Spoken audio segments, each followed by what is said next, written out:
This is The Fit Mess, conversations with world-class experts in the fields of mental, physical, and emotional health. In this episode, if I could cure the world of this ill, it would be not just to introduce curiosity, but to convince people that the opposite of curiosity, in curiosity, knowing, relying on what you know, digging your heels in, is death. Now here are your hosts, Zach and Jeremy.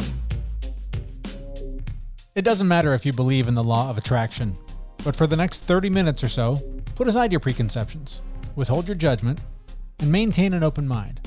After all, there's rarely harm in entertaining an idea that's worked for other people. Perhaps it won't lead anywhere, or perhaps you'll discover some benefits. Either way, we have a very entertaining and inspirational interview with our guest this week. Her name is Karen Eldad. She is the founder of Enthusiasm Coaching. She's a leadership psychology expert and host of the Coached podcast. So, Zach, I know you couldn't join me for this interview, and too bad for you. You missed out on a good one because Karen's great. But our conversation's all over the place. We started with a theme that we've spent a lot of time on in this show, and curiosity, and how it can really help us solve a lot of our issues with anxiety and depression. It also segues a bit into the laws of attraction, which it's one of those things we talk about on the show where these things that seem woo-woo and far left field for me, eventually I come around, and once I understand them and believe them, then I'm in, and it works for me. Do you practice much with like the laws of attraction and the whole like positive thinking thing? I haven't actively, but I am reading through a book now that's talking about it, and I'm convinced that there's something to it. In reading about it, my logical brain went, no. But then I started looking at, some of the experiences that I've had, over the last few years, and I actually have evidence of that stuff happening. So just as an example, 2.5 years ago, my wife and I were living in Washington, and we had been talking for a while about moving back to New York so we could be closer to family. I had a mother-in-law that was getting sick, and we needed to get her back to family. She was out in Washington with us, and we made the decision, right? We committed to it on this one gloomy Seattle day. It was in November. And we're like, okay, this is it. We're going to make it happen. It's going to happen. We're going to do it. About a week went by, and we hadn't done anything. We were just thinking about it. And I get a call from a recruiter. And this recruiter was in Albany, New York, the town where we used to live in New York. She's like, hey, I just, found your LinkedIn profile. Looks like you lived in Albany, 10, 15 years ago. Interested in coming back? We've got a role for you. That was the law of attraction, right? There's evidence of it. We made the decision, and it happened. Like the universe just provided and said, here you go. Here's everything you need. And I have a couple of other instances where that has happened. So I'm taking it very seriously. And I think there is some scientific evidence to it as well. I have a couple of examples as well. One is the current one that I've alluded to a few times here, and our whole plan to try and move to Canada. These sort of, it's sort of once we made the decision that this is something we want, not even that we wanted to do it, but that it's something we want to seriously pursue. All of a sudden, these doors started opening to making it happen. Like, I won't get into the details, but it was just a lot of just like kind of small signs that it was like, okay, yeah, well that'll make it easier. And then this other opportunity for like where we could stay, that opened up randomly, how we could get the kids into school without a lot of barrier, like just all these small doors started opening. And it is that thing, I think, where once you set your intention, either you start to see what would have been there either way, or it does scientifically unlock the laws of the universe. I don't know. I kind of equate it to I just bought a red car, and now all of a sudden every car on the freeway is red because I'm noticing it. Like I'm suddenly aware of it as a thing. Maybe the opportunity is there all the time. And just by opening your mind to, oh, I deserve that. That's what I'm going to do now. All of a sudden you see it as a possibility. Yeah. I think in some instances that's the case, right? The opportunity was there. You just weren't looking for it. Yeah. You look for it, it's there. In the story that I just told right there, right? I didn't look for anything. Right. I just made a decision. And somewhere on the other side of the country, yeah, somebody found me. Yeah, like, that's, There was no door that I opened. Yeah, those are the ones where I,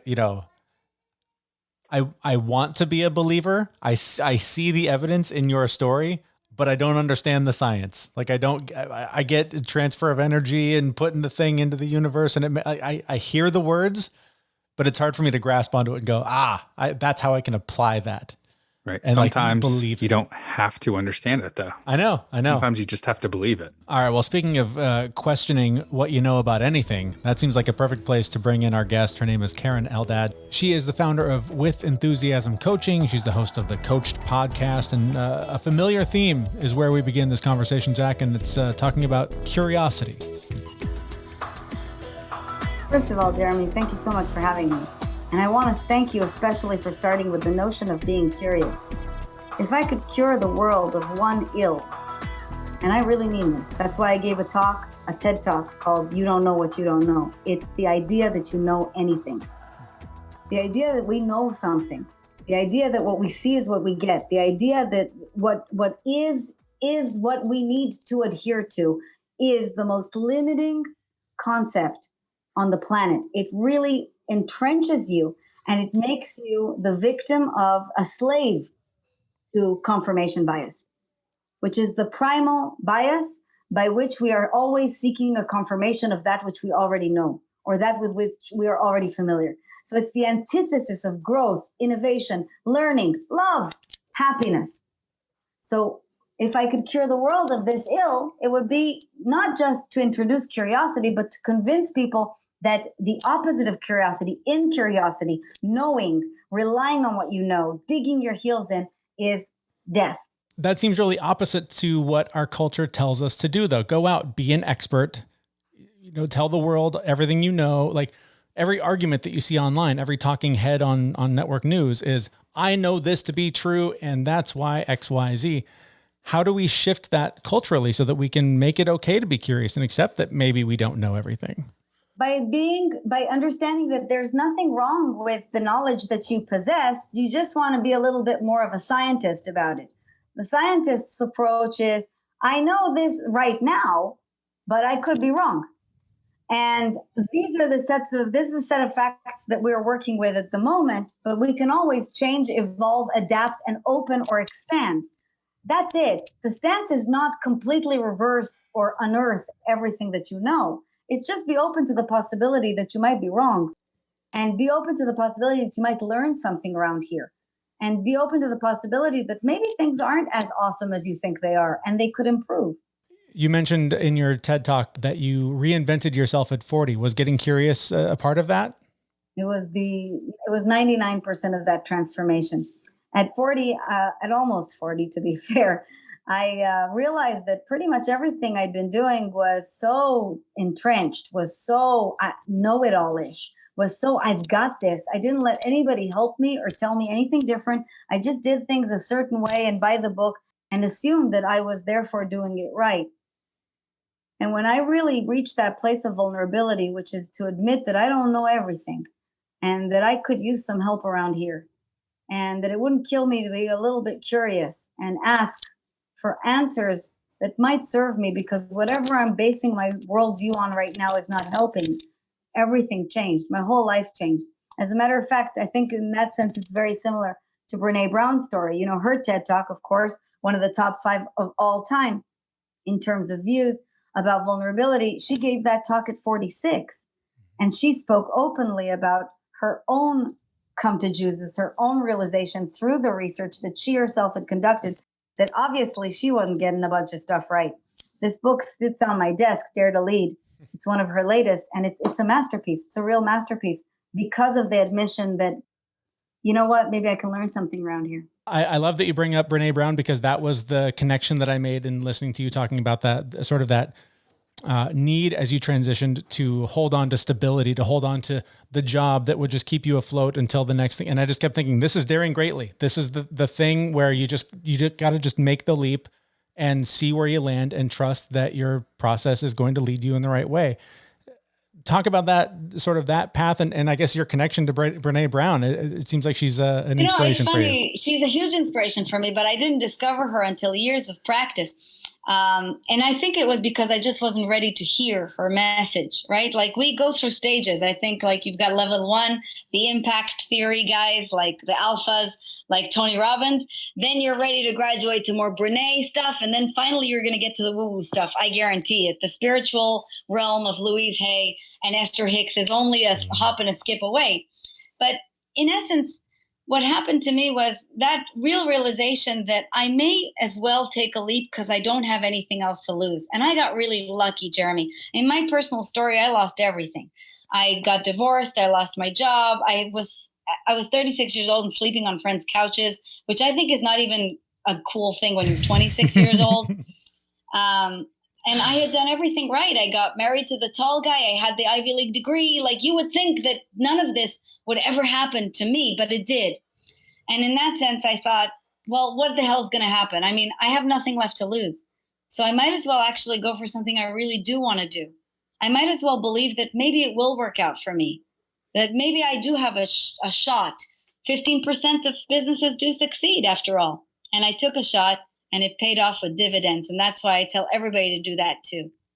You mentioned that you had nothing left to lose. And I think so many of us wait until that point where we've hit rock bottom and that, well, I've got nothing else. Why not do it before that? Why not when things are good? Why not risk losing everything? If you're kind of comfortable, things are sort of fine, but you feel like maybe there's more. Oh man, you're speaking my language today because I'm comfortable. Mm-hmm. And comfort is also the opposite of superstardom. So I really think people have two choices of doing the work, doing the inner work to explore who they are and what they want. These are big questions that people don't take the time to do, certainly not with a trained helper who can really help them through. Any of the people who have been on your Formidable podcast will help them get to that level, right? And the only two ways you're going to get to this work are trauma and humility. And personally, if I were a person out there, I think humility is a better bet. I don't think you need to wait until your house is burned to the studs, which literally happened to me, before you ask somebody to help you. Okay, I got to hear that story. Well, I mean, I moved out of my house. My ex-husband was rather litigious and not very happy that I was leaving the marriage. I had no choice. I was in an abusive relationship. So one day I came home and all of my stuff was in boxes, and he'd basically taken all of the furniture out of the house, all of the art out of the house, anything valuable, my jewelry, it was all gone. So I put what few belongings I had into a storage space, moved onto a French sofa. And then the next day they called me and said that the storage space burned down. Oh, so I literally lost every one of my earthly possessions in just a couple of days. And today I can say that with a smile, and I really, really mean it, not because it's a very interesting story, but because I think that was the day I got my life back. I think that was the day I realized I really don't have anything to lose, and there is still time, and I'm going to figure this out. And I know that that doesn't happen overnight for everybody, but if you can just hear a glimmer of that within yourself, you're going to be okay. We talk all the time on this show about getting quiet and listening for that path, for that lead, wherever we're supposed to be going with our life that is drowned out by working 9 to 5, 2-hour commutes, all kids, soccer practice, all the things. It just seems like our culture is developed in a way that works against every piece of being a human being that we're supposed to be. And I know for me that getting quiet, you hear stories all the time like yours. It wasn't until everything was gone that I saw what was really there. And I feel like that's the case. I'm in the middle of trying to move to another country, and we're hanging on to this like, oh, but things are kind of okay here and things are kind of stable here. And we can make it work, but we've been making it work forever. I guess, what are your thoughts on sort of that, like building up to feeling like you've got it, feeling like things are fine? First thing I want to say is that feeling is normal, but it's also an illusion. There is no safety. There is no security. There is also no end or resting stop.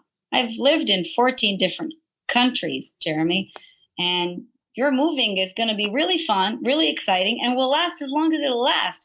We don't need to make it such a serious thing. It's not an enormous or consequential decision, even when you have small children. Again, did this many, many times, even as a small child. Children are extraordinarily adaptable and resilient. They will pick up any foreign language, especially if they're under the age of 6, within 6 months, which will take much longer for you, by the way.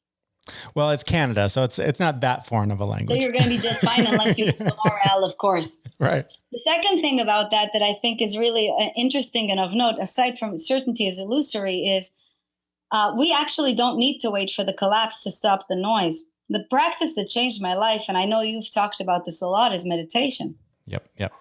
And when people say to me, I don't have 15 minutes and my mind races. Okay, first of all, you're not special. Everybody's mind races. And secondly, if you don't have 15 minutes, you're doing something really wrong with your life. Yeah. So those 15 minutes are actually going to train you just in silencing the mind, just in sitting, even just following any monotonous sound for 15 minutes.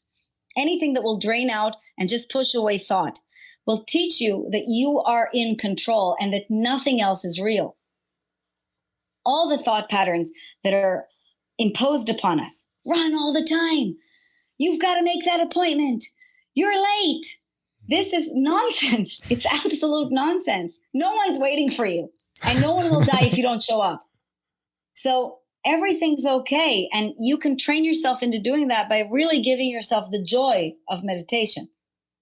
Don't leave home without it. It's absolutely changed my life. I think sort of where you're going with this, and you mentioned getting into the woo-woo. Let's talk about the laws of attraction, because I know this is something you're really into right now. Yeah. Well, first, in case for some reason someone in our audience doesn't know about the laws of attraction, give us the quick 101 on what that means. Okay, so here's the again, this is level 3, and this, if you accept it at level 1 and you're not really familiar, it sounds very Donald Trump, like I'll just tell things like it is and that's what's going to work out. Let me tell you, he's nowhere near the law of attraction, and if you practice, you're certainly familiar with the fact that lying does not necessarily get you desired results. And I personally don't think that tweeting at 3 a.m., which he used to do, is a sign of any form of success. So political views aside, let's talk for a second about what the law of attraction is. It is the most basic law of nature and a most basic law of physics, the law that governs the universe. Just as gravity has a hold on me, I am not currently flying off my chair, as you may be able to see. The law of attraction is exactly the same, and it dictates that like unto like will attract itself. So like attracts like.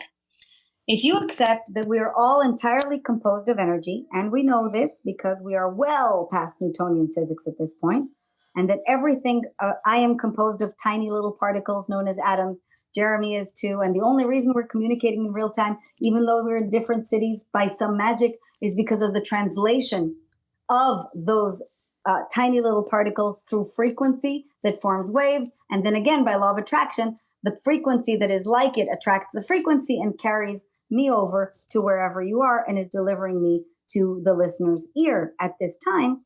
That's exactly how the law of attraction works for thoughts. And so if we take this to the next level, we understand that if we are composed of energy, so are our thoughts. And therefore, our thoughts also carry a charge, and that charge can be negative or positive.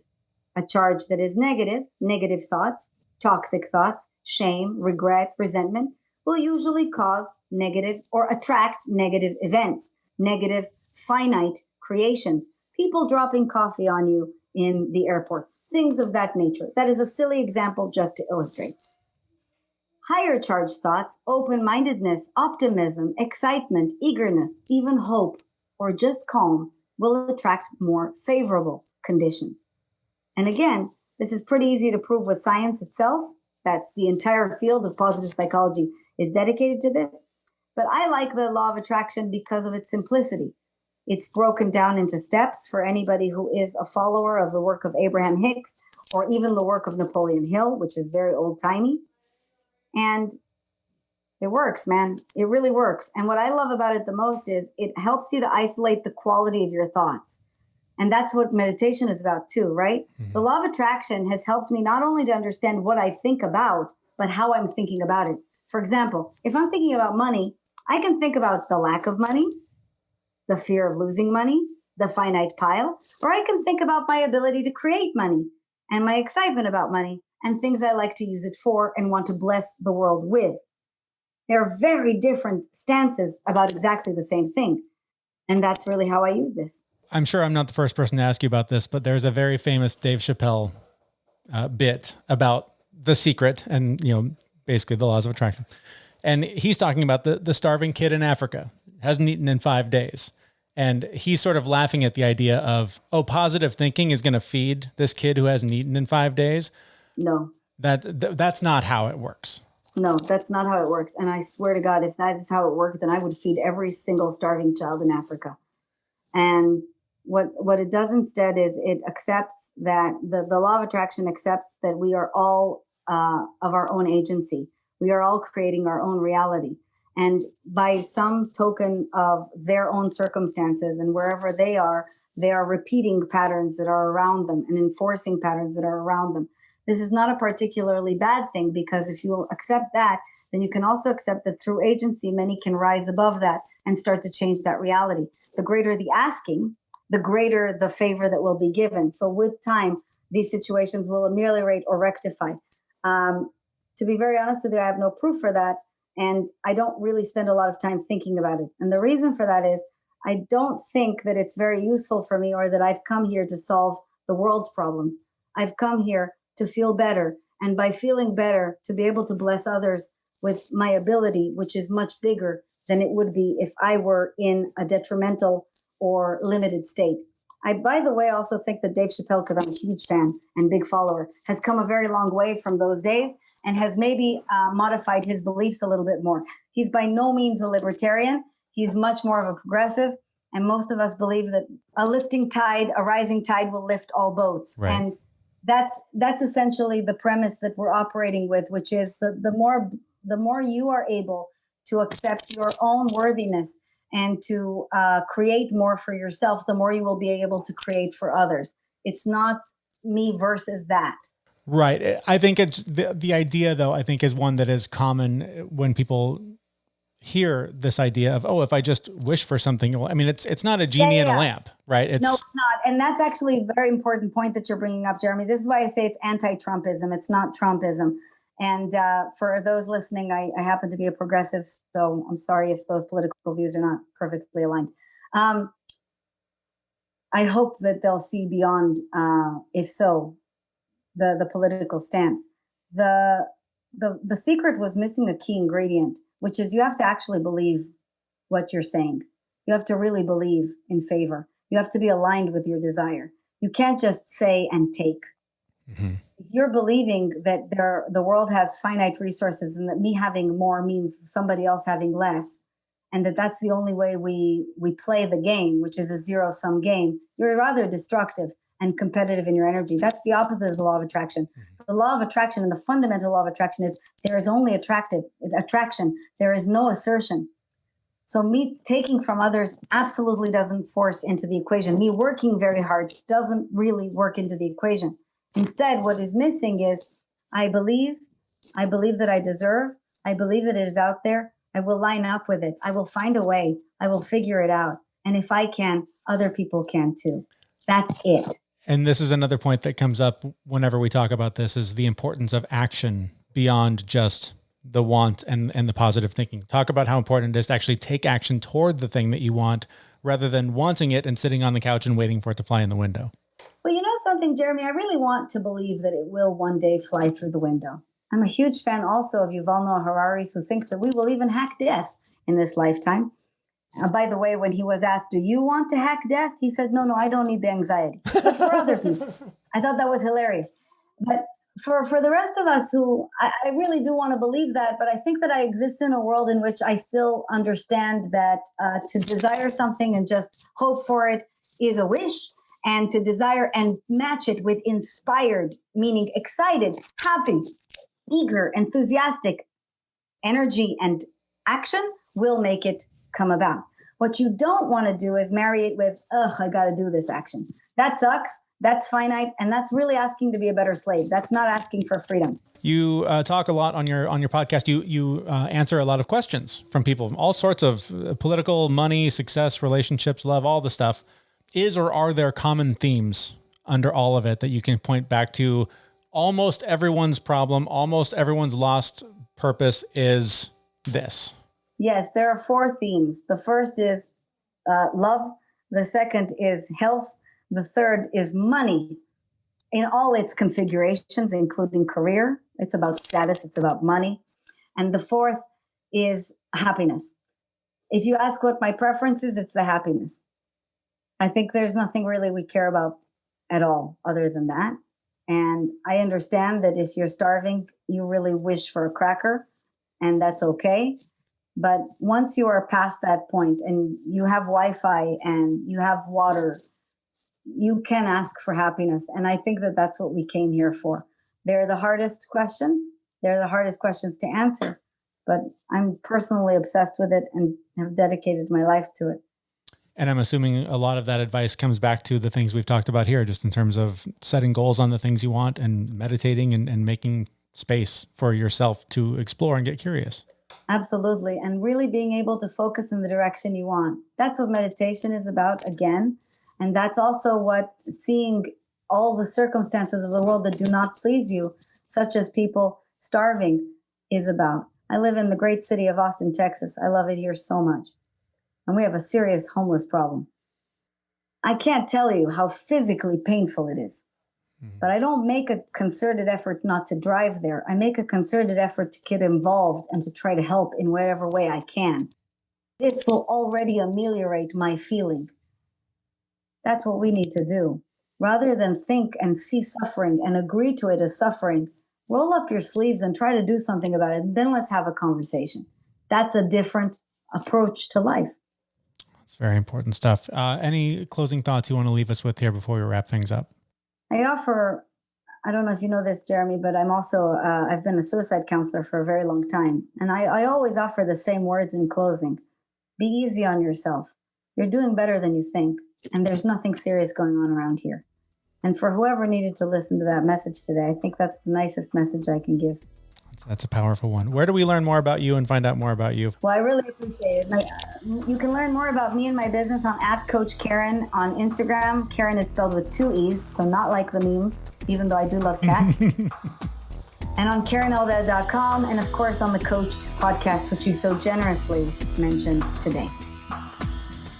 Our thanks to Karen Eldad. She's the founder of With Enthusiasm Coaching. All of her links to her business and her podcast are there on the show notes of this episode at thefitmess.com. One of the things that sort of occurred to me as we've been listening back to the interview and talking about this today is, we talk so much about sort of visualizing and inviting into your life the things that you want. And sometimes I think it can happen without really being aware of it in a strange way. And for me, I've only sort of noticed it in looking back. And this is particularly relating to my relationship with our money. It's something that we've struggled with forever. I'm bad at it. But I was reading a book a couple, maybe 2 years ago that sort of dabbled in this. It was the idea of, if you need X amount of money, just visualize getting it. Live as though it's there. Like all these things, just sort of allowing it to come into your life and just visualizing that it happens. And I sort of did that. And I didn't have the success that was promised, but it was an interesting journey as I look back, because the more that I started paying attention to what we were doing with our money, the more that I was led to something that you actually told me about long before. And it's the YNAB, the online budgeting platform. You told me about it a long time ago. And the whole idea of paying for it seemed insane to me. Why would I pay for something when I struggle to manage my money? That's just one more bill to pay that I can't afford. But it was funny because I suddenly was ready to give it another chance. And in doing so, we haven't made any more money. In fact, we've lost more money because of unemployment issues. But my relationship with money changed dramatically because of the way I was able to learn how to budget in a more effective way. And it's funny when I look back, my intention was to magically invite a pile of money to fall into my life, which I never really believed was going to happen, but it at least got me thinking about how can I do things differently. And it ended up working.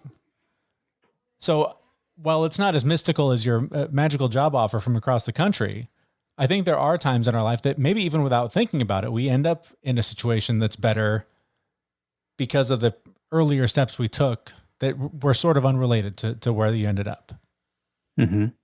Yeah. I mean, in your example, it just opened up your mind to a new way of doing things. Right. Yeah. Which doesn't always help, but sometimes that helps. Well, I mean, look at the course of this show and everything we've talked about. Most of it has been about, I opened up my mind to this new way of doing eating, fasting, meditating, whatever the thing is. And every time we open our mind to trying this new thing, we're almost always better for it. I look back at us doing the show as kind of one of those things because looking over the last 2 years, how many books would I have really read? How many things would I have tried? How many tools would I have in my belt if we hadn't done this? How many times would I have given up and just not done any of the things that I do sometimes? Yeah. But because I feel a sense of accountability, because we're going to sit here and talk about this every week, I have this accountability tool really to just make me go, oh, well, you got to meditate at least once this week. Otherwise you're completely full of crap. Right. For me, it's half of a meditation session. If you can even get that much, you're better off for it. Yeah. All right, well, we're going to wrap things up there. Thanks so much for listening. If you have not already, head over to the website, thefitmess.com. There you can sign up for our newsletter. You can follow us on all the various social media platforms where you hang out probably too much, let's be honest. And you can always leave us a voicemail right there on the website, or just send us an email, reach out any way that works best for you. We always love hearing from you. We are going to wrap things up. We will be back next Wednesday with a brand new episode at thefitmess.com. See you, everyone. We know this podcast is amazing and doesn't seem to lack anything, but we need a legal disclaimer. Prior to implementing anything discussed in this podcast, it is your responsibility to conduct your own research and consult your physician. You should assume that Jeremy and Zach don't know what they're talking about, and they're not liable for any physical or emotional issues that occur directly or indirectly from listening to this podcast.